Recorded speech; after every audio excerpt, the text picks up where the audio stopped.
In this video, I'm going to be talking about 11 foods that I think are the most important foods you can add to a long-term emergency food storage. Then I'll show you how we store some of our foods. Now, my wife and I have had experience using some of these foods in emergencies over the years, especially when we lived in the mountains. And I can tell you firsthand that canned foods are the most important out of all of the 11 foods I'm going to talk about. You don't have to add water like you do to freeze-dried food and most of the other foods I'll talk about. You may be in a situation where you have no more running water. It may be very difficult to find. And whatever water you do find, it's for drinking. You also don't have to cook it. It's just as nutritious as the fresh version, except it does have a lot of salt in it, and that might be an asset in some situations. It's affordable and easy to store.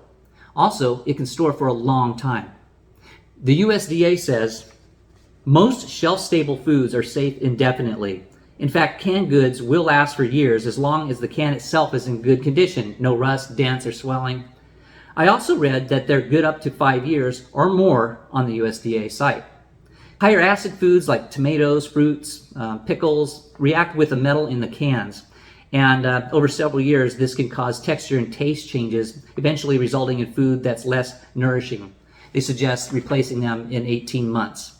So how do you go about storing canned foods? Well, I suggest you just buy canned foods you already eat and then rotate them out. You have 15 cans of peaches, use the one in the front, replace it, put it in the back, and just rotate it. Also, buy foods that you don't normally eat, but you know that would be a good idea to have on hand. And you don't have to buy them all at once. Just when you go to the store, just buy, 2 more than you normally do. Kind of build it up. Now, some of the foods that we stockpile, but not necessarily rotate, include black beans, roast beef hash, asparagus, beets, Dinty-Moore, well, we eat that on occasion. Sardines, Spam, canned chicken, canned ham, etc. Now, to be sure that you're replacing all of the food that you use and not just using it like a little mini mart, I made a little form for you can download under the description.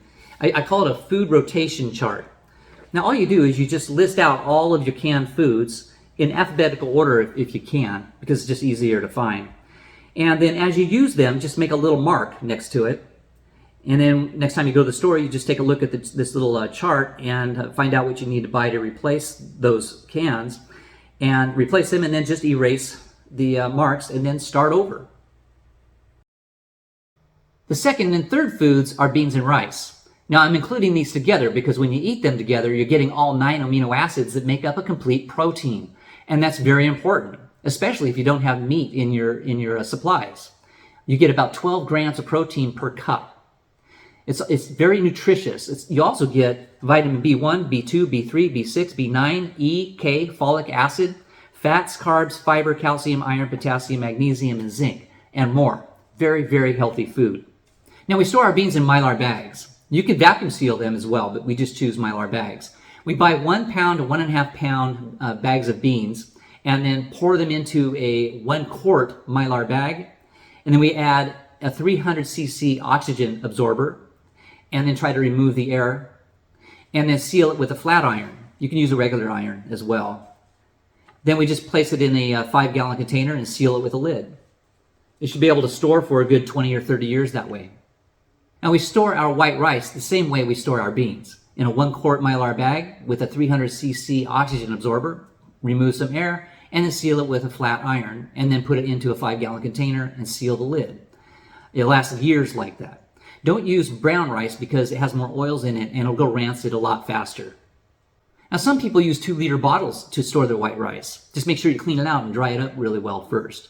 Or mason jars. We just don't have the room for those. I don't have the cabinet space. So we store ours in the 5-gallon buckets. Now the fourth food is flour. Flour was very difficult to find during the pandemic, and when you did find it, it was very expensive, at least for me and the people I knew. When we buy a 5-pound bag of flour, we freeze it for 4 days because we want to make sure we're killing all the weevils and any of the eggs or any other bugs. Then we take it out and leave it out for a few days to get to room temperature again. Then we vacuum seal it. And by the way, if you don't have a vacuum sealer, I highly suggest buying one. Look under the description for information about that and everything else I'm talking about. So we vacuum seal it. Then we put it in a storage bin with a lid that has like a rubber seal around it to help keep it dry. Now, it should last at least 2 years like that if it's kept in a cool environment. Some people say 3 to 5 years.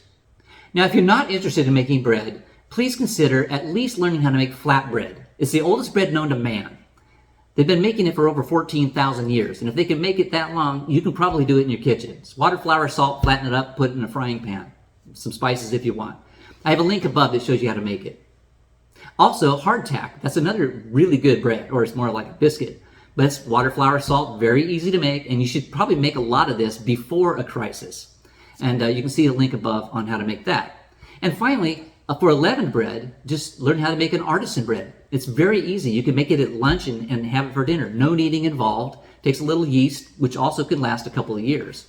And super easy, so give that a shot. See the link above. Now, I don't use store-bought flour much anymore because I mill my own flour from hard red and white wheat berries with my electric mill.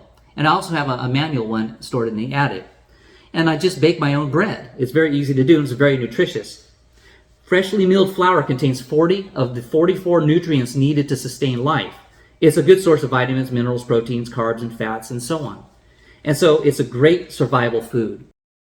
Now, if you don't want to mill your wheat berries, there are many recipes out there that show you how you can cook them. And I've done that, and they taste pretty good. You can put them on other foods as well. In addition to using a freshly milled flour to bake with, we store wheat berries long term. We add wheat berries to 1 gallon Mylar bags and then drop in a 400 cc oxygen absorber and then seal it with a flat iron and then put them in a 5-gallon container. Seal it up. That should be good for 30 years. So let's see, 2 years or 30. I think wheat berries are the way to go. The 5th and 6th foods are powdered milk and powdered eggs. And it's pretty expensive, so I would aim at the canned foods first and beans and rice before I'd invest in this, but it's still very good food for you to have in your storage.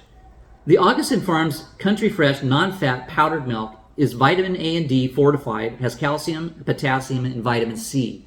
It makes around 9 3/4 quarts. The Augustin Farms dried whole egg powder contains 72 servings and has vitamin D, calcium, iron, potassium, and more.